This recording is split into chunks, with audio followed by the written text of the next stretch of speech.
Next நேயர்களுக்கு அன்பான வணக்கங்கள். விருதுநகர் மாவட்டம் திருத்தங்கல் மருத்துவ ஜோதிடர் எஸ்ஆர் சங்கரேஸ்வரி.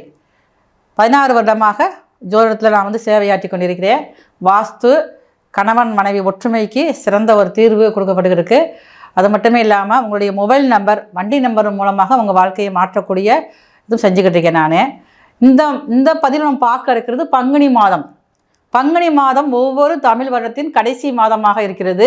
இந்த மாதத்தில் தான் அதிகமாக ஆன்மீக பரிகாரங்கள், ஆன்மீகம் சார்ந்த விஷயங்களில் கோவிலுக்கு போய் நிறைய திருவிழா நடக்கிற, தீமிதி திருவிழா, ஒவ்வொரு குளத்துலையும் தீர்த்தவாரின்னு சொல்லுவாங்க. அதெல்லாம் நடக்கிறது எல்லாமே இந்த பங்குனி மாதம் தான் நடக்கும்.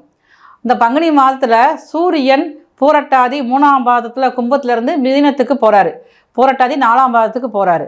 அப்போ ஆல்ரெடி அங்கே ஏற்கனவே பாருங்கள், மீனத்தில் சனி பகவான் இருக்கிறாரு. சூரியன் சனி சேர்க்கை இந்த மாதம் பங்குனி மாதம் முழுவதுமே இருக்கும். மிதுன ராசியில் குரு பகவான் காலபுருஷனுக்கு 9ஆம் இடத்தை காலபுருஷனுக்கு 9ஆம் அதிபதியே இந்த மாதம் முழுக்கவே பார்க்குறாரு. கேது பகவான் சிம்மத்தில் இருக்கார். காலபுருஷனுக்கு 5ஆம் இடத்துல கேது பகவான் இருக்கிறாரு. அடுத்து பார்த்தீங்கன்னா தனுசு லக்கணத்திலேயே, தனுசு ராசியிலேயே பங்குனி மாதம் பிறக்குது. தனுசு ராசியில் உள்ள பூராடம் நட்சத்திரத்தில் தான் இந்த பங்குனி மாத பிறப்பே நடக்குது. ராகு பகவான் கும்பத்தில் இருக்கார்.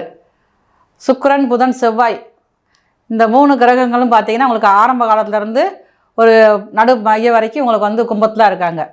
இத்தகைய சிறப்பு வாய்ந்த பங்குனி மாதத்தை பற்றி அது இருக்கக்கூடிய நல்ல ஒரு பலன்கள் நிறையா இருக்குது.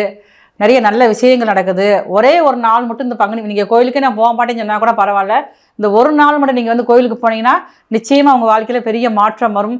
பங்குனி உத்திரம் சொல்லக்கூடிய அந்த நாள் மட்டும் உங்களுக்கு இருக்கிற இடத்துக்கு அருகில் இருக்கக்கூடிய சிவாலயங்கள், இல்லைன்னா முருகர், வள்ளி தேவானை இருக்கக்கூடிய இடங்களில் போய் திருக்கல்யாணம் நடக்கும். அன்றைக்கி அந்த திருக்கல்யாணத்தை நீங்கள் கலந்துக்கிட்டு வந்தீங்கன்னா இந்த மாதம் முழுவதுமே உங்களுக்கு மிக சிறப்பான பலன்கள் தருவதற்கு தயாராக இருக்கிறார்கள்.